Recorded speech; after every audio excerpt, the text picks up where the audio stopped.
Et coucou mes petits chats, on se retrouve pour un 5e épisode de cette saison 2 de Libre et Pensive. Alors aujourd'hui, on va parler d'un sujet qui m'est venu tout naturellement finalement. Je me demande même pourquoi je ne l'ai pas fait plus tôt parce que voilà, c'est d'une logique sans nom. À savoir la vie d'influenceuse et ses difficultés, ses avantages, enfin voilà. Je crois même que j'aurais dû en fait commencer par ce premier sujet parce que voilà, c'est un peu la base. Donc voilà, aujourd'hui on va parler de ça.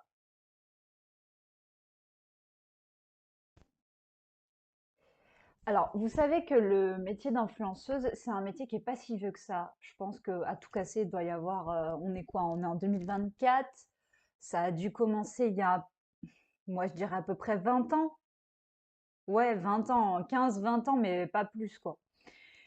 Et du coup, je pense que c'est un métier qui est très controversé dans le sens où il y a du bon et du moins bon. C'est très mal perçu par une certaine catégorie, et puis il y en a d'autres pour qui ça fait rêver. Alors, je vais être très je vais être très franche dans ce podcast. Voilà, je vais vous parler d'après mon expérience. Je ne vais pas tenir compte de ce que les gens pensent et tout. Moi, je le vis, je le suis, donc vu de l'intérieur, je vais vous dire un peu ce que j'en pense, ce que je ressens vis-à-vis de ça. Et voilà, je pense que c'est le plus simple parce que de toute façon, malheureusement, voilà, c'est un métier qui est en grande, qui est vraiment pas toujours apprécié. Voilà, on entend beaucoup de choses sur les influenceurs. On a tendance à les mettre tous dans le même panier et malheureusement, je trouve que c'est un peu dommage parce que c'est un métier qui, selon moi, fait grandir, fait évoluer, qui nous pousse à nous surpasser, qui aussi nous pousse à développer notre créativité, notre imaginaire. Mais c'est aussi le côté humain, le côté oui, humain, en fait, de tout ce qui pourrait être publicité, parce que finalement, l'influenceur, c'est quoi? C'est celui qui, à travers son quotidien, va vous proposer des produits, qui va vous montrer la manière dont il vit ou elle vit, qui va vous suggérer telle chose, qui va vous donner des conseils, qui va vous donner des adresses. Et enfin voilà, je pense qu'on est ça a évolué dans le mauvais sens. C'est parti en live un peu ces dernières années parce que l'influenceur, je pense qu'en fait, c'est pas le métier en soi qui est pas apprécié, c'est les personnes qui le font. Voilà. Et on a tendance à confondre un peu ça, c'est-à-dire que vous vous attardez sur des personnes qui sont un peu comment on pourrait dire ça, qui caricaturisent un petit peu ce métier. Alors que de base, c'est un métier qui, moi, je trouve, qui est honorable parce que il faut faire des sacrifices, il faut faire marcher son imagination, il faut investir, il faut aller chercher, voilà, il faut créer sans arrêt. Et je trouve que c'est pas toujours évident, c'est pas toujours facile, niveau physique, niveau mental. Voilà, faut vraiment garder les pieds sur terre. Donc, je sais pas, d'après moi, c'est un métier qui est quand même assez OK. OK, c'est un métier qui est moderne. C'est pas un métier qui est, comment dire, euh, comment on pourrait dire ça? C'est pas un métier qui est banal, c'est sûr. Mais moi, je pense que c'est quand même un joli métier. Voilà, c'est pas quelque chose qui doit devenir, enfin, qu'on doit stigmatiser. Alors, vous allez voir que vraiment dans ce podcast, j'ai pas vraiment préparé de trame. D'habitude, je fais une trame, je fais quelque chose. Et là, je sais pas, c'était plus des mots-clés, des points importants que j'avais envie d'aborder avec vous. Et voilà. Donc, la première des choses, déjà, c'est que influenceur, t'entends partout que c'est un métier que tout le monde peut faire, que c'est quelque chose d'accessible. Alors, attendez, je bois une petite gorgée de café. Je vais me faire disputer. Voilà, tout ça pour vous dire, moi je suis à la cool quand je vous fais mon podcast. Tout ça pour vous dire que oui, vraiment, c'est pas un métier qui est si facile que ça. Ça paraît facile, mais ça ne l'est pas. Je m'explique. Déjà, c'est un métier où pour ceux qui voilà qui n'ont pas les bons contacts dès le début, mais pour une personne comme moi lambda, c'est quelque chose où tu te lances tout seul. Et ça n'a l'air de rien, mais c'est un challenge personnel. Moi, je le vis comme ça, tout du moins. C'est-à-dire que moi, quand je suis sortie de mes études pendant 4 ans, ouais, pendant 4 ans, j'ai fait des jobs, voilà. Mais voilà, j'avais pas de CDI, j'avais pas de CDD, j'avais pas, bon, voilà, j'avais des, enfin si, des CDD, mais c'était des jobs saisonniers, voilà, j'ai fait un peu de ça pendant 4 ans. Et puis, au bout de 4 ans, je vous ai dit, bah, du coup, je savais plus trop où j'en étais. J'étais dans une période compliquée où je savais plus trop ce que j'aimais, ce que je voulais faire. Et en fait, il s'est trouvé qu'en réfléchissant, en essayant de, ben, voilà, de regrouper un peu tous mes centres d'intérêt, j'en suis arrivée au métier d'influenceuse. Le partage, comment dire, la création, comment dire, partage, création, sincérité, sensibilité, découverte, vraiment toutes ces choses-là, en fait, l'écriture aussi. C'était des choses que j'aimais et où je me sentais plutôt, comment dire, forte. Voilà, c'est des domaines où voilà, j'avais envie d'exceller entre guillemets. Et ce qu'on mesure pas, c'est que l'entrepreneur, l'influenceur, peu importe, il faut s'impliquer H24. C'est pas, moi, je pars du principe qu'en fait, tu ne retires pas ton costume, on va dire ça comme ça, ton costume d'influenceur le soir. Moi, je pars du principe que le costume d'influenceuse, je l'ai H24, malheureusement. Je n'ai pas encore cette faculté, cette possibilité, cette facilité, on va dire, de faire la part des choses entre ma vie privée et ma vie pro, sachant que bah, ce que je vous montre, c'est ma vie. Voilà, je vous montre pas tout parce qu'il y a quand même voilà, certaines choses que j'ai envie de garder pour moi, mais c'est un métier où il faut s'impliquer quotidiennement. Voilà, donc moi non, je pars pas du principe que quand tu es influenceur, tu quittes ton métier en fait. Je crois que quelque part, même après, on va dire 22 heures, enfin voilà, t'as toujours, tu peux poster une petite story, t'es là, machin, tu proposes un truc de dernière minute. Voilà, c'est pas quelque chose que tu quittes facilement. Ça déjà, c'est voilà. Donc faut prendre conscience si jamais il y en a qui veulent devenir créateurs de contenu. Euh, c'est un métier où il faut vraiment être H24 bah, dans cet état d'esprit en fait. Voilà. Alors des fois c'est compliqué, je vais pas vous le cacher, parce que bah, des fois tu aimerais bien un peu sortir, des fois tu as l'impression d'être un peu étouffé, enfin pas étouffé, non, pas étouffé, étouffé ça serait trop fort comme mot, mais que tu as envie de voir autre chose, que tu as envie de faire autre chose, que tu as envie de poser le téléphone, que tu n'as pas forcément envie d'échanger pendant une journée parce que forcément ça va pas, ou même si ça va, tu n'as pas forcément envie d'être sur les réseaux, de te montrer, enfin voilà, bon. Je pars du principe que c'est pas parce que tu aimes ton métier, que ton métier est une passion, que tu as envie de faire ça H24. Voilà. Donc, c'est pour ça que le métier d'influenceuse, il faut vraiment avoir un rythme, il faut avoir des horaires. Moi, vous avez vu que je commence assez tôt le matin, je peux vous poster des stories à partir de 6h30, 7h. Voilà, mais tout le monde ne le fait pas.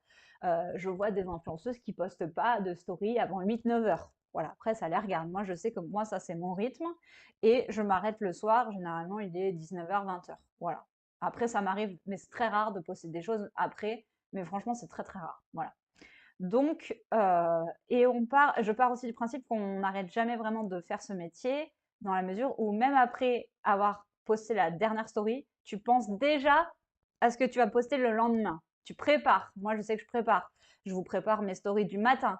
Je pense. Des fois, j'écris. Enfin voilà. Donc finalement, je crois que je ne quitte jamais vraiment ce costume d'influenceuse. Voilà. Je vous disais que j'avais du mal à faire la part des choses entre la vie privée et la vie pro parce que, bah oui, voilà, je vous montre un peu mon quotidien, donc forcément. Et bah, des fois, c'est un peu quand je suis avec mon entourage, ma famille, bah, ils ont pas forcément, ils ont du mal à comprendre dans le sens où bah, des fois, c'est vrai qu'ils aimeraient que je sois un peu plus avec eux. Et mais le problème, c'est que bah, j'essaye toujours de vous montrer le plus possible de choses tout en restant quand même assez discrète bah, sur ma vie vraiment privée, voilà, intimité, choses comme ça. Mais voilà, en fait, voilà, il faut que j'arrive à me départager entre ma famille et mon boulot. Et voilà, faire la part des choses entre, bah, voilà, influenceuse, Émilie. Voilà, la vraie. Pas pour dire que je suis pas vraie avec vous, hein, c'est pas ça, mais c'est-à-dire bah, la fille lambda de tous les jours, quoi. Voilà, celle qui vous montre pas certaines choses. Et d'ailleurs, c'est bien mieux comme ça.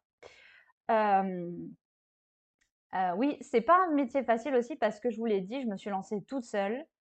Le fait d'être entrepreneuse, d'être dans une micro-entreprise, bah, j'ai dû tout faire toute seule. Voilà, si j'avais pas eu les aides d'un de mes amis qui m'a créé un blog, si j'avais pas eu, comment dire, si je m'étais pas lancée, si j'avais pas cherché, si j'avais pas creusé, en fait, enfin voilà, je pense que c'est une chance, c'est une question de chance, peut-être de travail, de motivation. C'est pas une question de talent parce que quand je vois que sur certains réseaux, tu as des gens qui publient par exemple des TikTok, parlons de TikTok, des TikTok qui n'ont, à mon sens, aucun intérêt et qui te font des millions de vues. J'appelle pas ça du J'appelle pas ça du talent, j'appelle pas ça du travail, j'appelle ça juste de la chance. Maintenant, on est dans une société où malheureusement, certaines choses ont plus de succès, il y a moins de travail derrière, mais c'est pas pour autant que, enfin voilà, c'est ça que je comprends pas. C'est que tu as des postes qui mériteraient énormément, énormément de visibilité et qui se retrouvent avec une visibilité, un engagement médiocre. À l'inverse, tu as des postes qui n'ont aucun travail en parallèle, quoi, et qui explosent. Voilà, ça c'est quelque chose que je ne comprends pas et je crois que je ne comprendrai jamais. Voilà, donc voilà, c'est l'algorithme, voilà, la mentalité d'aujourd'hui, enfin voilà, c'est comme ça. C'est quelque chose qui est quand même difficilement compréhensible, mais bon, c'est comme ça.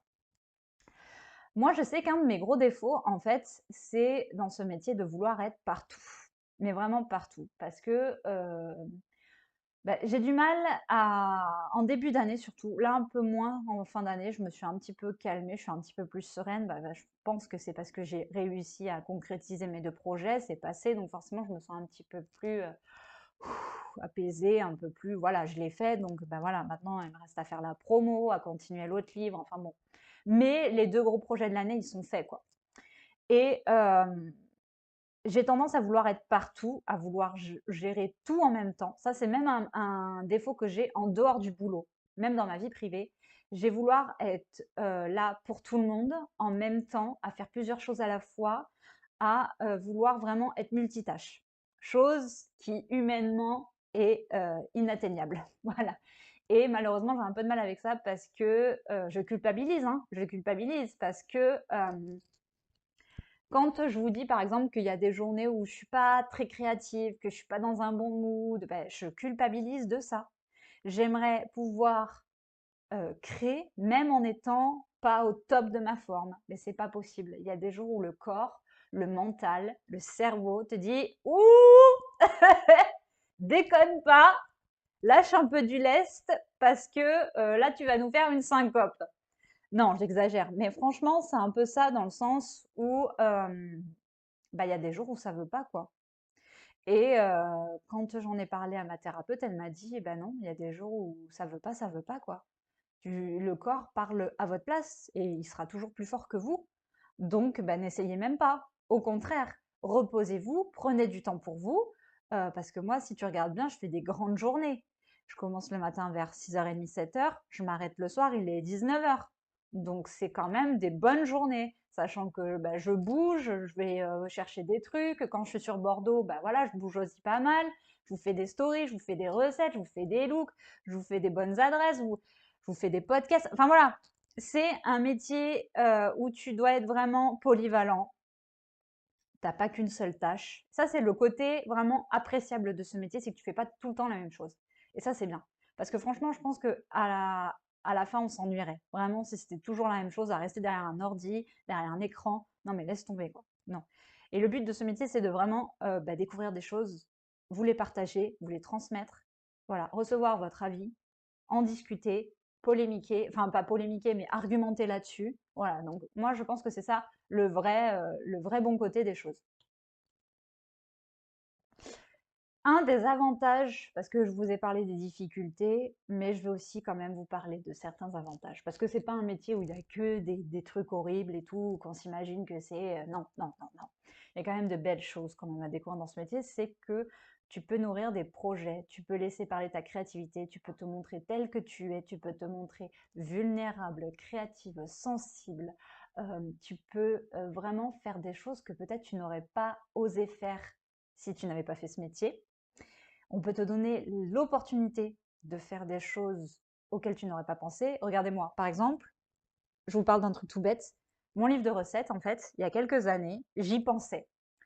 Mais je me suis jamais dit, au début quand j'y pensais, je me suis dit: «Oui, mais non, c'est un travail de titan, qui ça va intéresser? Les livres de recettes aujourd'hui, il y en a plein. En quoi tu vas te démarquer de tous les autres?» Enfin bon. Et puis, bah, on m'a donné l'opportunité de faire ce projet.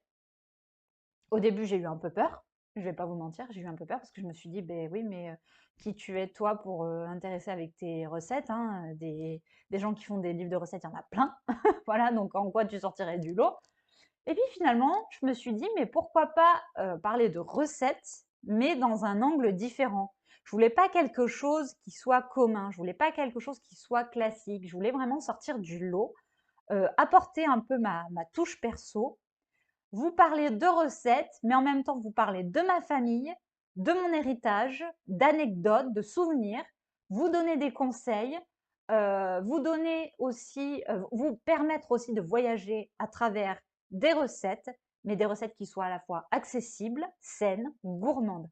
Voilà, je voulais faire quelque chose de simple, mais d'en même temps un peu décalé par rapport au reste, à ce qu'on a l'habitude de voir dans les librairies. Voilà. Et donc, je pense que si je n'avais pas fait ce métier, je n'aurais probablement jamais écrit un livre de recettes. Jamais. Voilà. Ça me permet bah, de me montrer de quoi je suis capable. Ça me permet aussi bah, de vivre une expérience, l'expérience de la publication, de la vente. Enfin voilà, c'est de pouvoir échanger avec des gens. Pareil, le mémoire. Le mémoire, il y a quelques années, quand on m'a dit: «Bah oui, mais il faut avoir telle note, tel niveau pour pouvoir publier votre mémoire, sinon si vous êtes en dessous, bah laissez tomber, c'est même pas la peine d'y penser». Bah voilà, moi j'avais mis ça de côté et je vous avoue que, bah, j'y pensais plus du tout, hein. C'était, rangé dans un coin et voilà, hein, c'était, bon, aux oubliettes, quoi.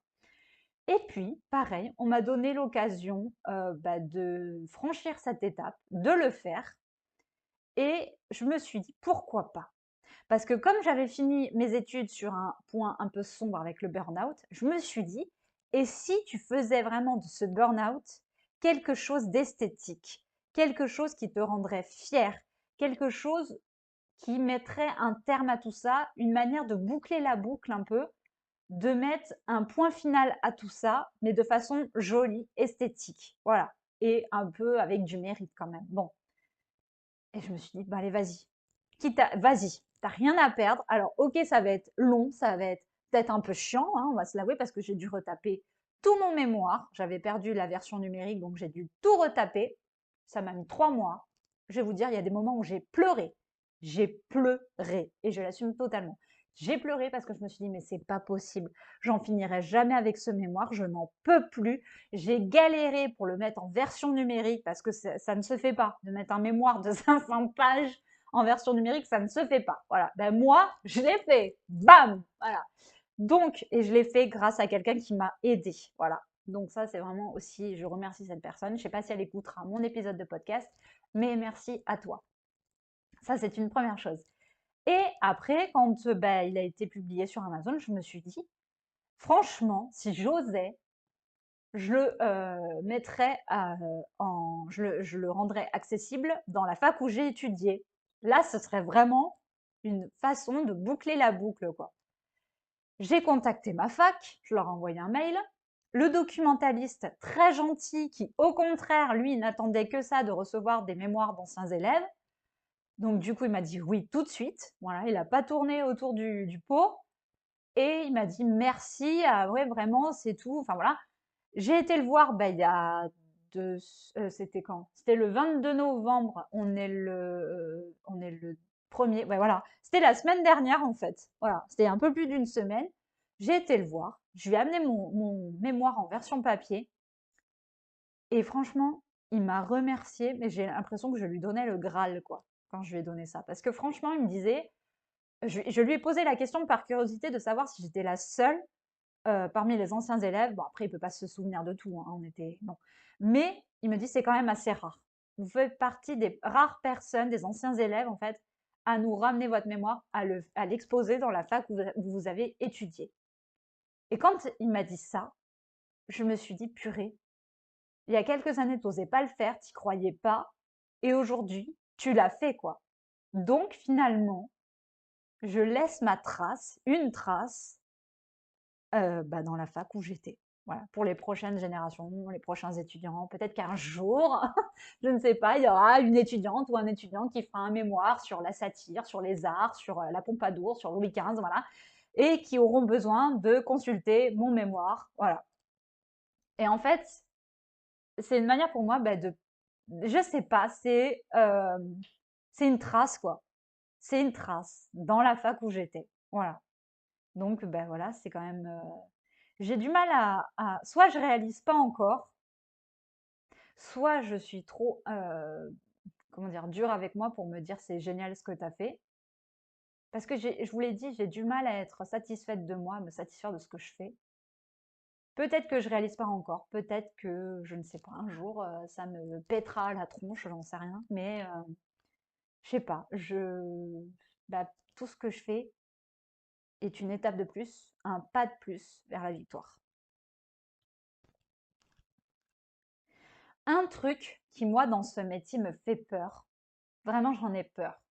C'est pour ça que des fois, j'ai tendance à essayer de me dire, ouh là là là là là, c'est le syndrome de la page blanche.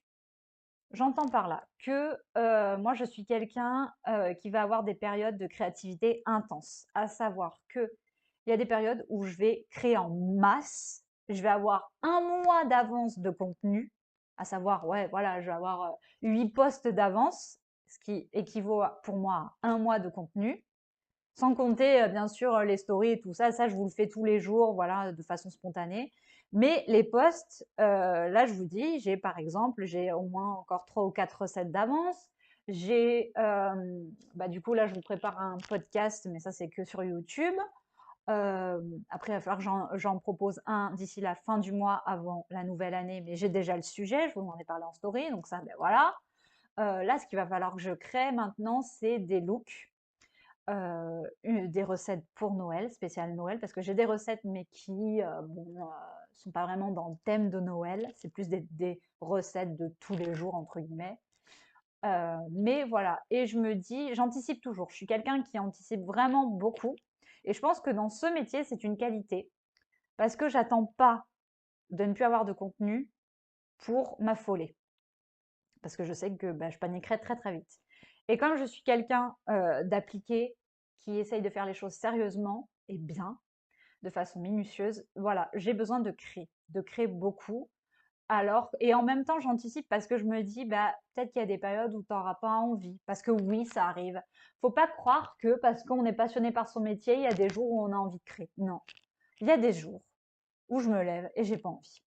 J'ai pas envie. Alors, je le fais parce que j'ai quand même envie d'être productive, parce que j'ai envie de montrer quelque chose, j'ai envie de vous intéresser, j'ai envie, voilà. Mais il y a des choses, il y a des fois, pardon, je vais y arriver, où j'ai pas envie. Et ce serait vous mentir que de vous dire, ouais, tous les jours, c'est la grande banane et tout, vas-y, je te crée un truc et tout. Non. Influenceuse, il faut se dire aussi que c'est un métier où tu es traversée par plein d'émotions. Tu doutes de toi, tu n'as pas confiance en toi, tu as des crises d'angoisse, tu peux être euphorique, tu peux être dans le déni, tu peux être joyeuse, tu peux être surprise. Tu es traversée par un océan d'émotions. C'est vraiment un métier où tu connais l'ascenseur émotionnel. Voilà. Et bah, avec moi, c'est le cas. Voilà, je ne vais pas vous dire le contraire, c'est la vérité. Donc le syndrome de la page blanche, j'essaye vraiment de l'éviter. Et aussi, je me dis que des fois, si je me repose pas suffisamment, parce que vous êtes toujours en train de me dire, mais repose-toi, arrête-toi un peu, c'est bon, machin. Le problème, c'est qu'il y a des fois où, oui, je vous l'avoue, j'ai parfois peur de retomber dans un burn-out, à force de vouloir trop en faire, à force de vouloir être partout, à force de vouloir être sur tous les réseaux, parce que bah voilà, moi j'ai plusieurs réseaux, hein, vous me connaissez, vous me suivez. Bon, Facebook, j'y suis plus trop, mais en fait, ce qui est publié sur Insta est publié sur Facebook de façon automatique. Mais il y a Thread, il y a Insta. Bon, TikTok, j'y suis plus trop aussi, hein. Je vous l'avoue, TikTok, j'ai un peu lâché les rames parce que bah, je me rends compte que finalement, TikTok, ça n'a. comment vous dire? En début d'année, j'ai contacté les comment dire? Les sièges sociaux de plusieurs grandes marques, voilà. Et je parlais de mes réseaux avec les gens que j'avais au téléphone, avec mes interlocuteurs, et je leur disais que sur TikTok, voilà, j'avais une communauté qui était quand même assez importante. Et on m'a fait comprendre que TikTok n'avait pas vraiment de grande valeur pour tout ce qui était partenariat, sponsor. Voilà. Et je vous avoue que depuis un certain temps, TikTok, ça a changé du tout au tout. Voilà, moi, c'est plus un réseau que vraiment j'aime beaucoup. Voilà, il y a 2 ans encore, j'adorais. Franchement, j'y étais tout le temps, c'était un de mes réseaux préférés. Et maintenant, je me concentre uniquement sur Insta, sur le blog, sur Thread, parce que voilà, je me suis rendu compte que c'est là que tout marche, que tout se joue, que vous pouvez vous faire remarquer, que bah, c'est là que l'enjeu est véritable, entre guillemets. Et TikTok, ça a vraiment changé, l'algorithme a changé, enfin c'est tout un truc, c'est vraiment un boxon pas possible ce réseau. On voit de tout, on voit de... Enfin bon, il y a quelques années encore, c'était plus sérieux, c'était plus cadré, c'était... Là, ça part un peu dans tous les sens, tu vois des posts où il n'y a aucun travail, où il y a... et que... il y a je sais pas combien de vues, je sais pas combien de likes, je ne comprends plus rien à ce réseau. Voilà, donc ben voilà, je pense que j'ai un peu laissé tomber. Je dis pas que je poste plus du tout, ça m'arrive de temps en temps de poster des trucs sur TikTok, mais c'est quand même assez rare. Je vais être honnête. Et puis il y a des fois où je me dis, peut-être je m'y remettrai un peu, voilà, progressivement. Et puis plus je vois, plus je scrolle sur ce réseau et je me dis que, je sais pas, je crois que je suis arrivée un peu, je reste un peu sur ma faim avec ce réseau, quoi. L'autre domaine important, l'autre point important de ce podcast, c'est de savoir gérer les émotions face aux commentaires, face aux critiques, face aux jugements. Voilà, on arrive à un point qui est essentiel pour moi, à savoir comment réagir face aux haters, comment réagir face aux remarques déplaisantes. Vous n'êtes pas sans savoir que cette année, je me suis pris des vagues de haine, pas sur Insta, plus sur Thread. Je me rappelle, ça fait 1 an cette année. Là, ça fait, bah, je me suis inscrite au mois de novembre l'année dernière sur Thread. Donc, ça fait 1 an pile. Tout pile, ça fait 1 an. Ça fait 1 an que je suis sur ce réseau. Et je me rappelle de la story que je vous ai fait l'année dernière quand je vous ai fait un peu la promo de ce réseau, que je vous disais que j'adorais parce que j'y étais depuis 2 ou 3 semaines et que ça se passait bien, qu'il n'y avait pas de remarques déplaisantes, il y avait plutôt de la solidarité, de la générosité et tout. Comment vous dire? Plus le temps a passé, plus les semaines ont passé, les mois ont passé, et cette année, je me suis pris des remarques, mais comme jamais sur ce réseau. Des remarques qu'on ne m'a jamais fait sur TikTok, qu'on ne m'a jamais fait sur Insta. Jamais, jamais, je ne me suis pris des commentaires comme ça. Mais vraiment des trucs, indescriptibles, incompréhensibles. Des trucs, je sais pas. Je sais pas où les gens vont chercher ce genre de remarques, quoi. Bon. Il s'avère que moi, je suis une personne sensible, vous le savez, et que je me remets H24 en question. Et pour une personnalité comme moi, bah, y a certaines choses qui passent difficilement, qui me font douter de moi, même si cette année, je trouve que j'ai pris en caractère. Quand il y a un truc qui va pas, je le dis. Voilà, je passe pas par 4 chemins. Mais il y a des trucs que j'ai lus, que j'ai vus, tu te dis, mais c'est pas possible, le monde part en live, quoi. Comment peut-on être si euh, désagréable, méchant, mais vraiment méchant? Le mot méchant est bien, bien utilisé ici pour écrire de telles choses. Moi, je ne comprends pas les gens qui vous suivent exprès pour vous démonter, quoi.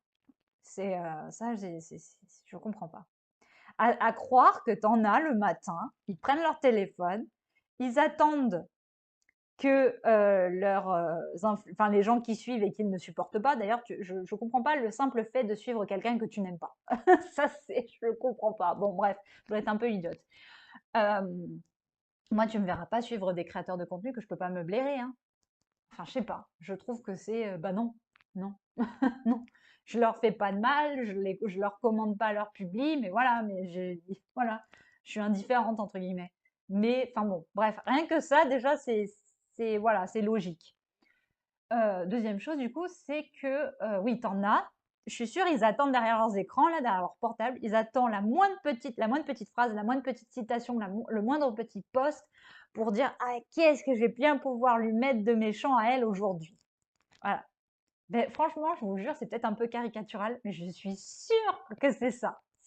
Bah, c'est pas beau à voir, hein, ou c'est pas beau à lire. Voilà. Parce que franchement, il y a des jours où je rigole, je vous jure, je rigole derrière les commentaires que je reçois. Je rigole, ou soit je me mets en colère.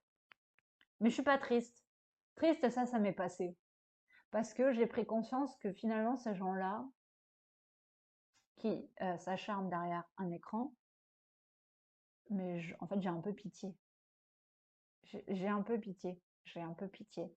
Parce que je me dis, purée, ils doivent vraiment bah, s'ennuyer, s'embêter, leur vie paraît si triste, si vide, sans vraiment, sans saveur, quoi, sans intérêt, entre guillemets, pour qu'ils aient envie de faire ça. Donc je les plains, j'ai pitié. Voilà, c'est tout ce que ça m'inspire.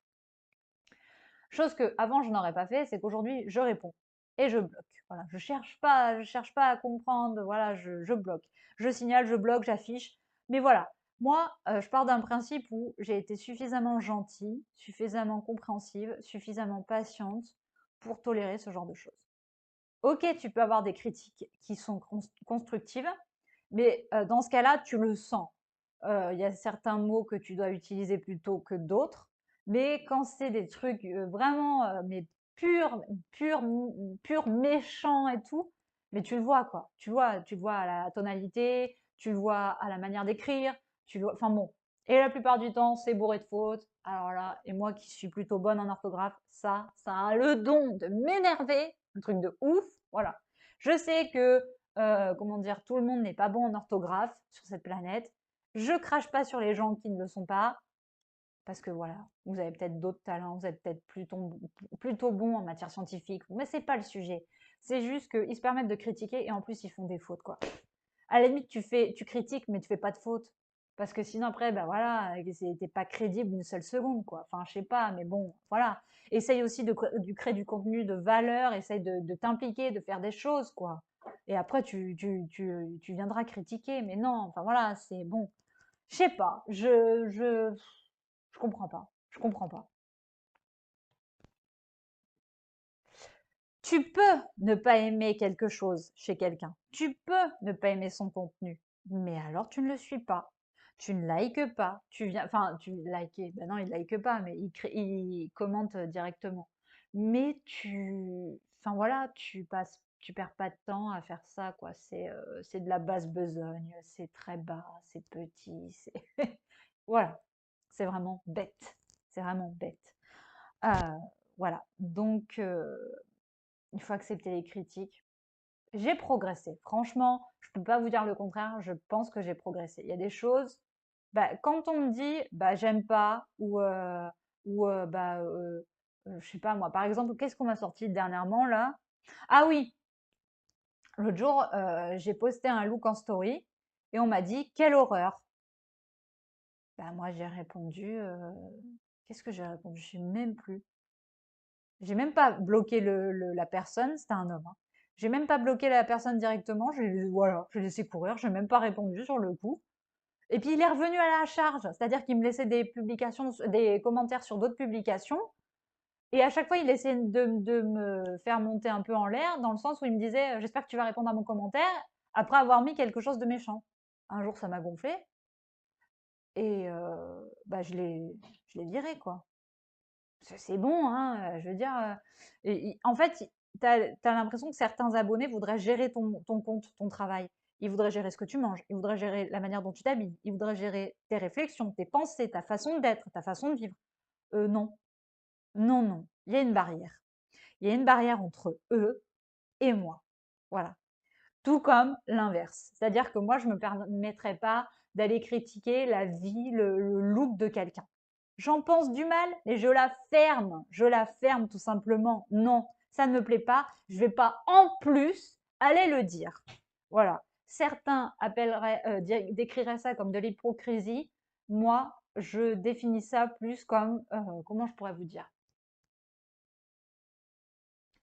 De l'intelligence.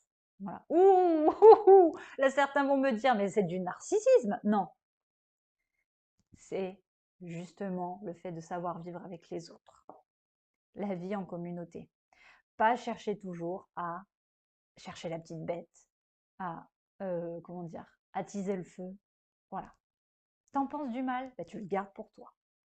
Par contre, à l'inverse, si t'en penses du bien, tu le dis, parce que toi, ça te coûte rien, et la personne qui est en face, ça peut lui refaire sa journée. Voilà, c'est ça la différence. C'est que les gens, j'ai l'impression que c'est le contraire. Quand ils en pensent du bien, ils se taisent, ils ont peur, ils savent pas trop comment ça va être pris. Par contre, quand il y a du mal à dire, ça, on le dit. Hein. Alors ça, ouh, voilà. Ça, par contre, on se prive pas. C'est l'inverse, les gars. Voilà, c'est l'inverse. Je pense que la vie d'influenceuse aussi, c'est travailler sur sa confiance en soi, sur son estime de soi, parce que comme je vous l'ai dit avant, ça te permet de concrétiser des projets et de te montrer de quoi tu es capable. Chose dont tu n'aurais peut-être pas pris conscience si tu avais fait un autre métier. Parce que c'est un peu comme sauter dans le vide par moment, tu sais, c'est ouais, je pense que ça te permet d'ouvrir des portes, de mesurer un peu ta force, de te surpasser. Et voilà, et en fait, j'ai pris conscience de ça cette année. C'est-à-dire que finalement, ça me permet de grandir plus vite. Ce métier me permet d'évoluer. Je parle pas physiquement parce que je grandirai plus, hein. On arrête de grandir à 20 ans. Mais ouais, mûrir, je pense que ça me confronte au monde d'aujourd'hui. On est confronté à la compétition parce que c'est un métier où, bah voilà, vous n'êtes pas sans savoir que c'est un métier où il y a beaucoup, beaucoup, beaucoup de compétition. Il faut arriver à se faire sa place, il faut arriver à trouver sa patte, il faut vraiment bah, se démarquer un peu du lot. Et c'est pour ça que c'est très, très, très, très dur et que des fois, vous pouvez avoir des bad moods parce que vous vous dites, bah ouais, mais finalement, je sais pas si j'y arriverai parce que un tel, elle est beaucoup plus belle que moi, parce que un tel, elle fait du contenu qui est beaucoup plus intéressant, parce que un tel, elle investit plus que moi, parce que un tel, elle présente mieux les choses que moi. Mais voilà, il y a tellement, tu sais, c'est cette petite voix néfaste qui te dit sans arrêt, j'en suis pas capable et tout. Et d'ailleurs, ça, c'est un truc que j'ai vu sur Insta, il y avait un post comme ça, une petite voix qui te dit sans cesse, euh, mais laisse tomber, tu n'y arriveras pas. Pourquoi tu le ferais? Tu sais très bien qu'elle est mieux que toi, que il ou elle est mieux que toi, qu'elle fait mieux que toi, que son contenu est plus intéressant que toi, que elle se met plus en valeur que toi, que les gens vont être plus intéressés par elle que par toi. Enfin voilà. Donc, finalement, je pense que c'est une manière de se découvrir aussi. Voilà. C'est une façon de se découvrir, de se surpasser et d'évoluer personnellement et professionnellement. Je voudrais aborder encore quelque chose qui est vraiment très critiqué, à savoir bah, tout ce qui est communauté, tout ce qui est engagement, tout ce qui est abonné, tout ce qui est... Voilà, en fait, il faut savoir un truc, quelque chose qui, moi, a le don de m'énerver, mais c'est pas grave parce que il y a quelque temps, j'étais un peu dans ce truc-là. Je vous explique. Tu entends souvent des gens qui te disent oui, mais faut pas s'attacher au nombre d'abonnés parce que c'est pas ça qui fait la qualité d'un influenceur. Je suis entièrement d'accord avec vous. Moi, je ne pense pas que c'est mon nombre d'abonnés qui me définit. Et encore heureux. C'est un peu, tu sais, quand t'es gosse, à l'école, on te note, on te met des notes. Et t'as l'impression qu'en fait, la personne que tu es est le reflet de cette note. Et en fait, non, pas du tout. Pas du tout, parce que je me suis tapé des... je vais vous le dire, j'ai honte, mais je me suis tapé des 1 et des 2 en maths. Pardon. Mais parce que j'étais une quiche en maths. Mais c'est pas pour autant que je suis une personne indigne, que je suis quelqu'un de pas bien, que je suis. Ben voilà, non. C'est juste que les maths, c'était pas mon rayon. Et voilà, c'est comme ça. J'étais plus français, plus espagnol, plus histoire, plus arpé, plus. Voilà, moi, j'étais les matières littéraires. Voilà, c'est comme ça. faut choisir, hein.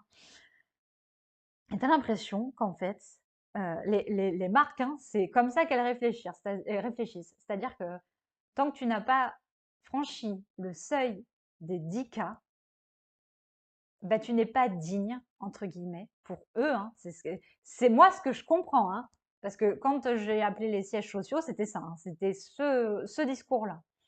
Tu n'es pas digne de représenter une marque. Alors, je le comprends, je vais vous dire oui et non. Je vous le comprends, je le comprends. Parce que ils ont peur que du coup, eux, ils perdent en visibilité s'ils font un partenariat avec nous, que ça leur rapporte rien, qu'ils investissent dans quelque chose qui, au final, ne leur ramènera rien. Et je ne le comprends pas parce que je pars du principe qu'on part tous de zéro, que eux aussi sont partis de zéro. Peut-être qu'ils ont eu plus de chance, peut-être qu'ils ont eu les bons contacts, peut-être, mais on apprend tous un jour, quoi.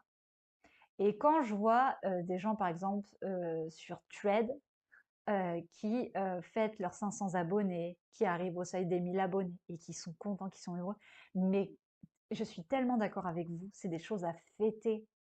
Ne pas s'attarder en fait sur un nombre d'abonnés parce que ça ne définit pas la personne que vous êtes, ça ne définit pas votre contenu, parce que tu peux avoir 500 abonnés et faire un contenu de malade avec énormément d'heures de travail derrière et que ça ne prend pas, parce que tu as aussi cet algorithme qui a décidé que bah, il ne te mettrait pas en avant parce qu'il n'y a pas assez de commentaires, parce que les gens ne donnent même pas la peine de liker, de commenter, de partager, d'enregistrer, etc., etc.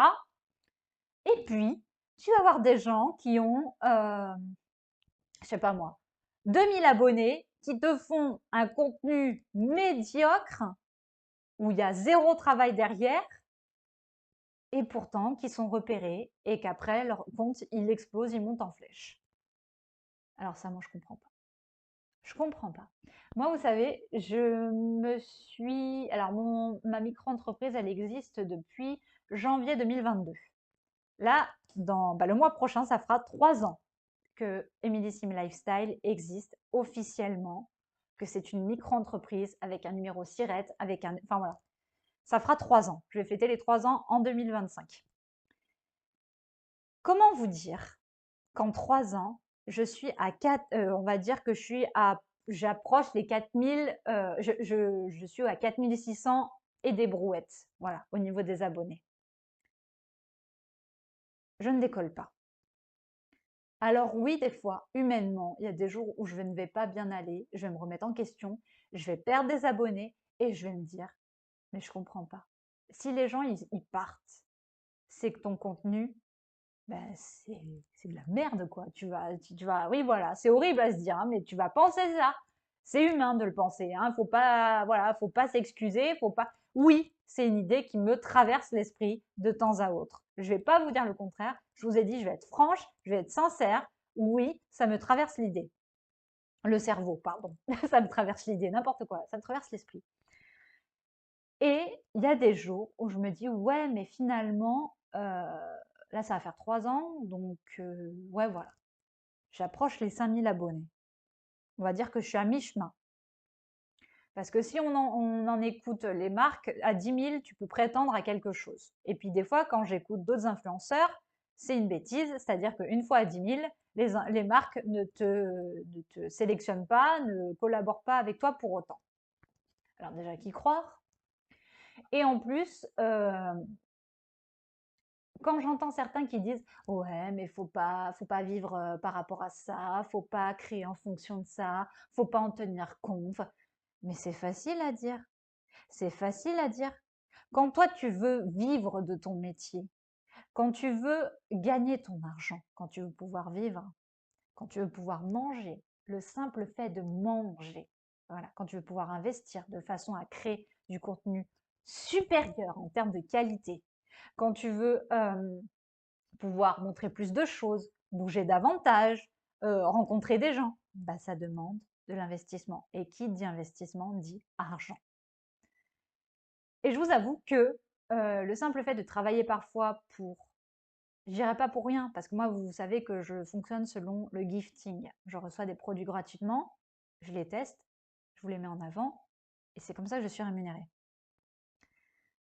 Mais le simple fait de travailler pour ne pas gagner sa vie au final, j'aime mon métier. Ça, faut pas en douter. J'aime mon métier. Mais le simple fait de ne pas gagner ma vie, oui, ça me pèse. Et je serais très malhonnête de vous dire le contraire.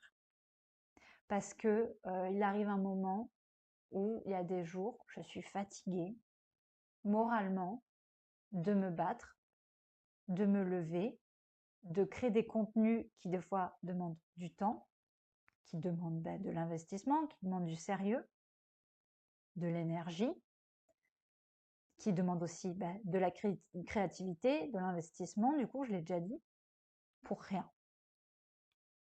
Pour rien. C'est-à-dire que, voilà, excusez-moi, hein, mais c'est ma façon de voir les choses. Alors, c'est bien facile de dire oui, mais si tu penses qu'à l'argent et tout. Je ne pense pas qu'à l'argent, parce que sinon j'arrêterais. J'arrêterais.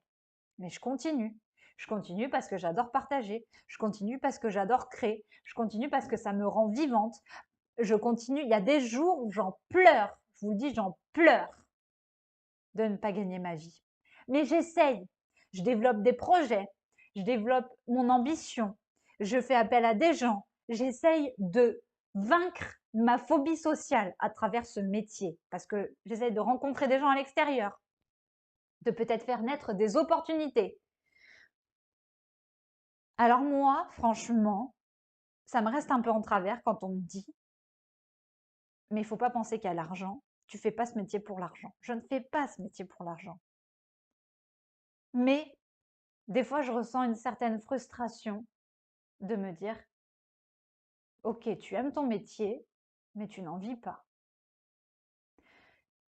Et quand je vois des gens qui réussissent sur les réseaux, qui en vivent, qui sont heureux parce qu'ils vivent de leur métier, de quelque chose qu'ils aiment, ils se lèvent le matin en n'ayant pas l'impression de travailler et ils sont payés.